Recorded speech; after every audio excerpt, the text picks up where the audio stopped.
회 먹고 식중독 걸렸어요. 자, 지난 5월에 한 남성이 경남 지역 횟집 38곳에 이 장염 사기 전화로 이렇게 이 300만 원 넘게 갈취한 이런 사건이 있었습니다. 자, 부산에서 횟집을 운영하는 사건 반장 가족께서도 이 비슷한 전화를 받았다고 저희에게 제보를 주셨는데요. 자, 귀 쫑긋 세우고 한번 들어보시죠. 여보세요? 네, 말씀하세요. 예, 선생님, 주말에 회 먹고 간 사람인데요. 네, 네, 뭐가 문제, 식중독이라고 그러더라고요. 주말에 언제요? 주말에 토요일 날요. 자리가 어디셨죠? 뭐라고 말해야 되지? 네, 설명해 주시면 어느 자리에 앉으셨는지. 들어가서 왼쪽으로 그냥 앉으라는데 앉았는데. 앉으라는데 앉으셨던 몇 분이서 오셨는데요? 2명이요. 두 분이서요. 회는 뭐 드셨어요? 광어요. 광어요? 네. 뭐뭐 종류예요? 저희 광어만 판 적이 없는데. 잠깐만.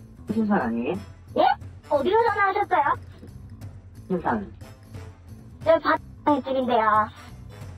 그래요? 죄송합니다. 자, 일단 들어보신 것처럼 정말 어딜 가서 먹어서 그것 때문에 식중독이 걸렸다면 그 상황을 저렇게 뭐랄까요? 좀 작은 목소리로 뭔가 좀 자신 없게 얘기할 리는 없단 말이죠. 느낌이 옵니다. 네, 맞습니다. 지난 26일 밤 9시쯤이었는데요. 이 부산의 한 횟집에 주말에 여기서 식사를 했는데 식중독이 걸렸다 이런 전화가 왔습니다. 그래서 옆주가 그럼 몇 시에 오셨고 몇 분이서 오셨고 어디 앉으셨냐, 뭐 주문하셨냐 이런 것들을 물어봤습니다. 그런데 이 손님은 뭐 자리를 어떻게 설명해야지 라면서 제대로 설명을 못하는 모습이었고요. 그냥 앉으라는 자리에 앉았다면서 광어를 먹었다고 주장을 했습니다. 그래서 사장님이 여기에 대해서 저희는 광어만 따로 팔지 않는데요. 이렇게 얘기를 했더니 갑자기 당황을 하더니 다른 횟집 이름을 댑니다. 이 사장님이 여기는 다른 횟집인데요. 이렇게 얘기를 했더니 급하게 전화를 끊었습니다. 그런데 사장님이 이렇게 침착하게 대응할 수 있었던 이유가 있었습니다. 알고 보니까 다른 번호로 오긴 했는데요. 예. 지난 5월에도 똑같은 내용과 말투로 비슷한 전화를 받았던 겁니다. 이 지난 5월에 한 남성이 경남 지역에 있는 횟집 38곳에 이렇게 장염 사기 전화를 해서 300만 원 넘게 갈취한 사건이 있었습니다. 그런데 이 제보자도 그 5월에 똑같은 전화를 받았던 겁니다. 그런데 그 사건이 있고 나서 지난 26일에 또 전화가 걸려왔던 거고요. 그 5월 당시에는 피해가 없이 넘어갔지만 이 동일범일 수도 있다. 이런 생각이 바로 드셨다고 합니다.